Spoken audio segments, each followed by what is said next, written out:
Welcome to the Frontier Space Podcast, Taylor. Thank you for having me. So we're live here at SciTech, SciTech Conference 2023, and things are booming. Absolutely. So, well, congratulations to you and the organizing team. We're very impressed with how things turned out this year, and Thank you. Yeah, we've had an incredible turnout this year. I think we had about 5,800 registrations between in-person and virtual, and about 90% of those are in-person of those 5,800. So we're really excited to have the entire community back together in National Harbor and to actually see friendly faces that we haven't seen for a few years, to welcome back our colleagues and to welcome so many new people. We had an event on Sunday evening called SciTech 101. That's for anyone that's never been to a conference before or specifically never been to SciTech. We had about 150 people that this was their first time attending. About 80% of those weren't students. So they were professionals that have just entered the workforce and are presenting at this conference for the first time. So that was really exciting to see kind of post-COVID and see people coming in. amazing. This is my second year attending, and look forward to attending many more, and hopefully you guys and joining us. What's the word on the block? So I think we've had some really cool announcements and discoveries here this week. So there's a robot named Leonardo. That was the first public unveiling of him. He's a skateboarding robot that we had in the hub. And we also had a huge announcement for collaboration between NASA and DARPA developing thermonuclear propulsion. That's going to enable us to go even farther into deep space travel, help us get to Mars faster, and be more sustainable to go towards other planets in the future. And so SciTech really has been this hub of super exciting announcements this year, and I know that that's just the start of it. We have so many companies that are preparing for first flights this year, so we're looking forward to seeing all the new airplanes that are getting up in the air. Lots of new announcements from James Webb and from a ton of other space projects. And so this is really like the kickoff for 2023 of all the exciting technologies we're bringing, and I can't wait to see what the year brings. Amazing. It seems like a lot of impressive growth as well from last year. It seems like there are like twice as many exhibitors. Yeah, I think they had over 70 different companies participating in exhibits and presentations in the hub.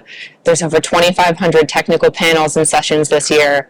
And so we're really just seeing incredible numbers of companies and academia and government coming out to support SciTech now that the forum's kind of back in person, which is awesome to see the innovation and so many new startups that are really starting to send their people for the first time. Yeah, I feel like it's like an adult playground over here. It's It is. It's like aerospace nerd central, which is great to see so many of those people, but also to see so many students participating. So we've had 1,800 university students this year. We hosted 13 diversity scholars, which are first-generation students that come from minority backgrounds and diverse backgrounds that are hosted by AIAA.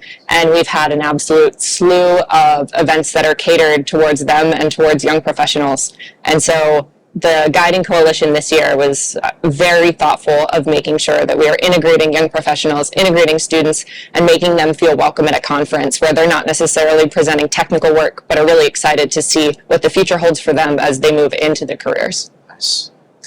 It's really important.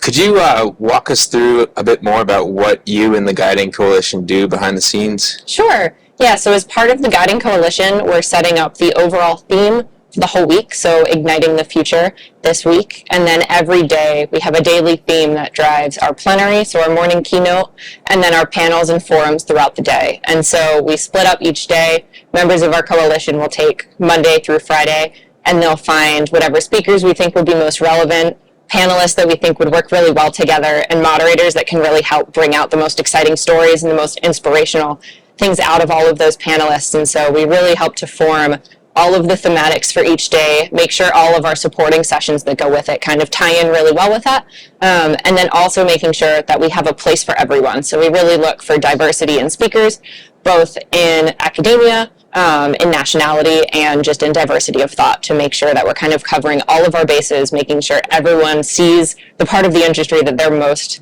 interested in, and that we are covering all of the bleeding edge technologies that we're moving towards. So this is Thursday. We're kind of coasting out for the rest of the week, but our last theme for the week is looking towards the future with sci-fi and making sci-fi a reality. So we have some really cool speakers talking about what technology is like 5 steps away from becoming real, and what technologies have we invented in the future that were covered in sci-fi novels like in Asimov or Jules Verne years before. So one of the cool facts that I learned from one of our speakers that will be presenting tomorrow is that Jules Verne actually wrote a book about sending man to the moon on a rocket in the 1800s. And then 100 years later, we put man on the moon. And so seeing these amazing sci-fi ideas that were just absolutely impossible in 1870s, and 100 years later we've done it. And so what are we looking at now that seems impossible that is 100 years away and is going to absolutely change the way we look at the world?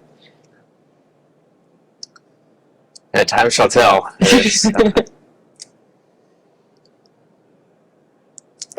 We're wondering, are there any bloopers or funny moments behind the scenes in helping organize SciTech?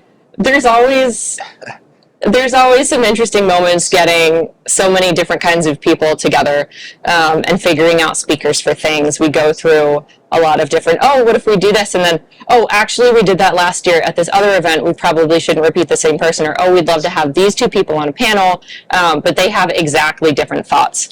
And so making sure that everything meshes really well is always a little bit of a struggle. But I think when we first meet a lot of the panelists and have interactions, those are some of our favorite moments as a guiding coalition. And since so many of us haven't met in person, you kind of do a thing from about 12 feet apart in a hallway where you look at someone, you squint a little bit because you think you might recognize them from the Zoom call, and then you need to like squint at the name badge to see if you actually know them. It's super awkward introduction, and like engineers are always the worst. I don't know if you've ever heard the old adage that an extroverted engineer will look at the other person's shoes and an introverted engineer will stare at his own shoes when he's talking.